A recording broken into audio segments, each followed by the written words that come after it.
Assalamualaikum warahmatullahi wabarakatuh. Okey, apa khabar anak-anak murid Ustazah hari ini? Ustazah harap semua dalam keadaan sihat walafiat. Okey, sebelum kita mulakan PDPR pada hari ini, pada petang ini kita mulakan dengan bacaan doa. Auzubillahi minasyaitonirrajim. Bismillahirrahmanirrahim. Allahumma aftah alaina hikmataka wa anshur alaina min khazaini rahmatika ya arhamar rahimin. Rabbi shrah li sadri wa yassir li amri wahlul 'uqdatam min lisani yafqahu qawli.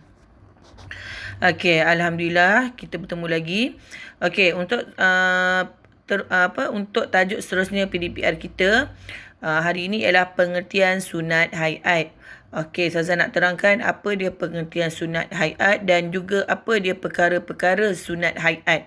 Sebelum ni Ustazah dah terangkan apa dia pengertian sunat abad, betul? Yang tajuk sebelum ni. Okey, hari ni kita tengok apa dia pengertian sunat hayat, iaitu perkara-perkara sunat di dalam solat. Jika tertinggal, tidak dituntut melakukan sujud sahwi. Okey. Tengok perkara-perkara sunat. Okey, perkara-perkara sunat di dalam solat. Okey, jika tertinggal maknanya kita terlupa, tidak dituntut dengan sujud sahwi. Faham ya? Okey. Boleh jelas Okey, jelas. Okey, Ustazah ulang lagi sekali. Apa dia perkara sunat hayat, iaitu perkara sunat di dalam solat jika tertinggal, tidak dituntut melakukan sujud sahwi. Okey, jelas Okey, kita teruskan. Apa dia perkara sunat hayat ni? Okey, kita tengok rujuk buku teks muka surat 50. Okey, ada 14 perkara sunat hayat. Ada 14. Banyak ni. Okey, Ustazah cuba sebut satu persatu. Okey, tengok. Pertama, mengangkat tangan semasa takbiratul ihram. Kedua, meletakkan tangan kanan ke atas tangan kiri. Ketiga, membaca doa iftitah.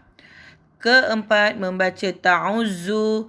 Kelima, menyaringkan bacaan Al-Fatihah pada solat subuh, isyak dan maghrib. Dan memperlahankan bacaan Al-Fatihah pada solat zuhur dan asar. Keenam, membaca amin selepas Al-Fatihah. Ketujuh, membaca surah Al-Fatihah selepas Ketujuh, membaca surah Al-Quran selepas Al-Fatihah. Kelapan, membaca takbir semasa hendak rukuk.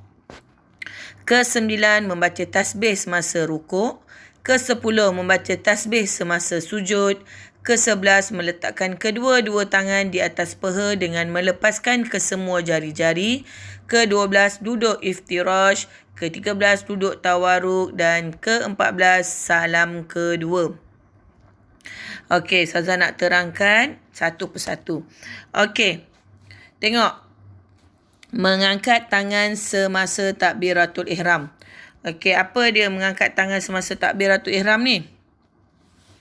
Okey, yang biasa kita buat sebelum kita memulakan solat tu, yang kita angkat tangan ke paras telinga. Okey, dan itu yang dikatakan mengangkat tangan semasa takbiratul ihram. Okey, yang kedua, meletakkan tangan kanan ke atas tangan kiri. Okey, ini perkara sunat. Ustazah, tak apa ke kalau letak tangan kiri ke tangan kanan, atas tangan kanan? Boleh, tak salah. Cuma nak nampak kekemasan ataupun cantiknya dalam kita melakukan ibadah ni, tangan kiri di bawah dan sebaiknya tangan kanan di atas. Baru nampak cantik dan sempurna solat kita.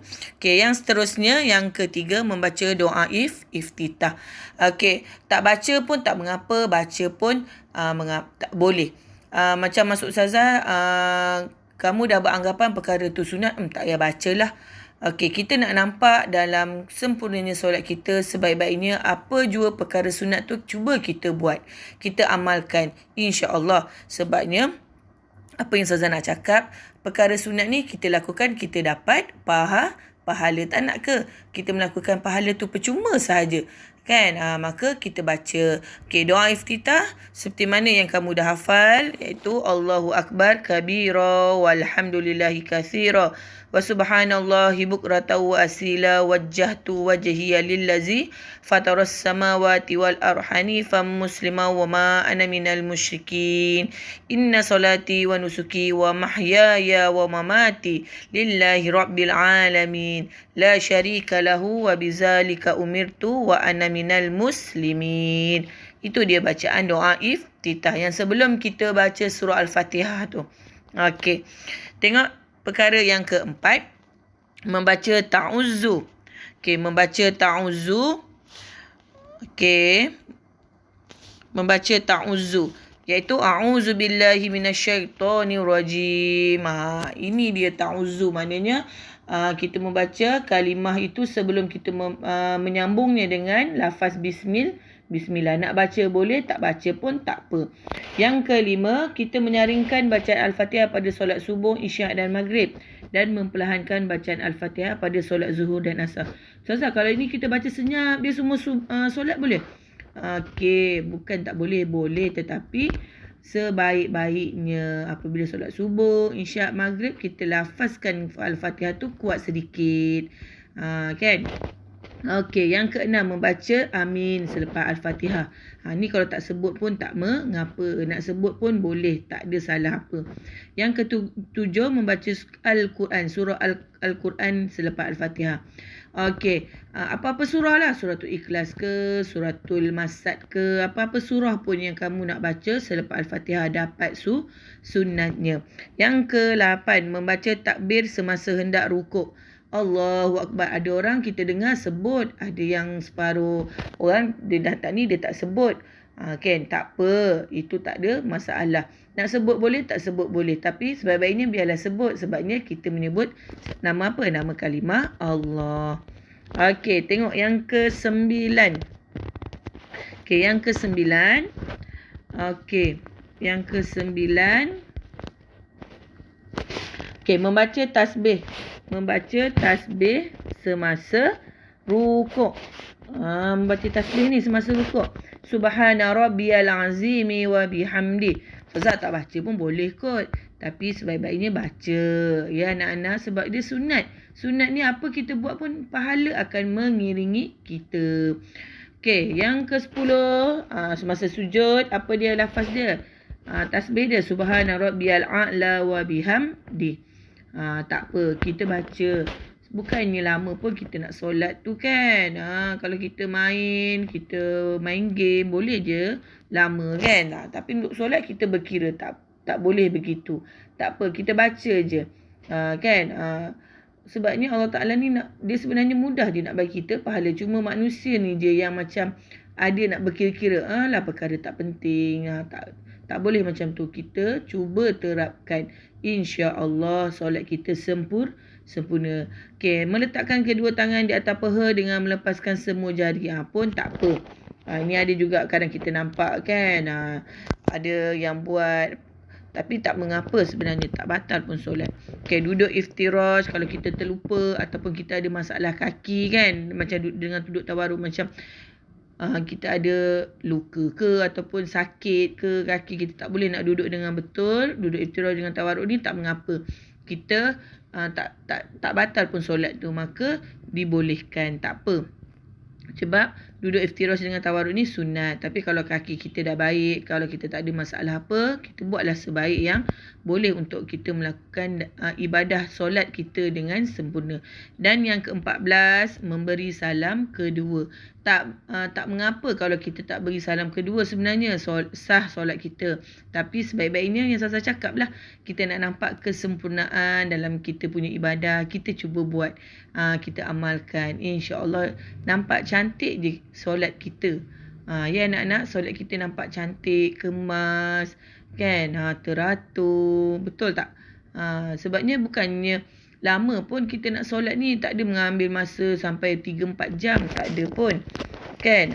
Dia mengambil masa yang tak sampai lebih kurang 10 minit kalau kita buat ni. Okey, boleh jelas, boleh faham perbezaan. Okey, sunat abad Ustazah dah terangkan hari tu, dan hari ini sunat hayat. Okey, Ustazah harap kamu boleh tahu apa dia perkara sunat abad dan apa dia perkara-perkara sunat hayat. Kamu boleh dapat beza.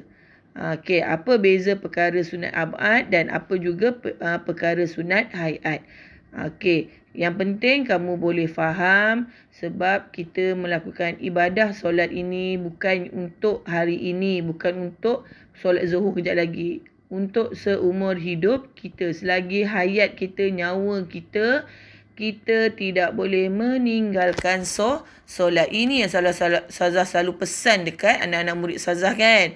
Apa yang ibadah yang kita belajar hari ini, itulah yang akan kita bawa sehinggalah Allah cabut nyawa kita.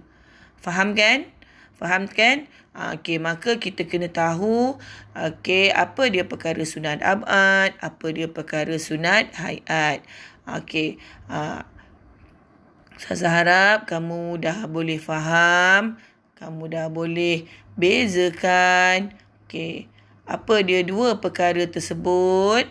InsyaAllah untuk di masa akan datang, Ustazah akan flashback balik, Ustazah akan ulang kaji balik semula. Ustazah nak tengok sama ada kamu faham ataupun tidak. Okey, untuk menguji kefahaman anak-anak Ustazah hari ini, Ustazah ada bagi lembaran kerja pada buku aktiviti. Okey, pada buku aktiviti muka surat 41 bahagian G. Okey, bahagian G, sila fahamkan. Jangan buat semua. Maksud Ustazah yang bahagian G muka surat 41 dengan 42 sahaja. Ada 10 soalan kat situ. Okey, kamu kena tahu beza sunat abad dengan sunat hayat. Okey, nanti dah siap boleh post dekat nombor Ustazah. Okey, Ustazah sudahi dengan wabillahi taufiq wa hidayah. Wassalamualaikum warahmatullahi wabarakatuh.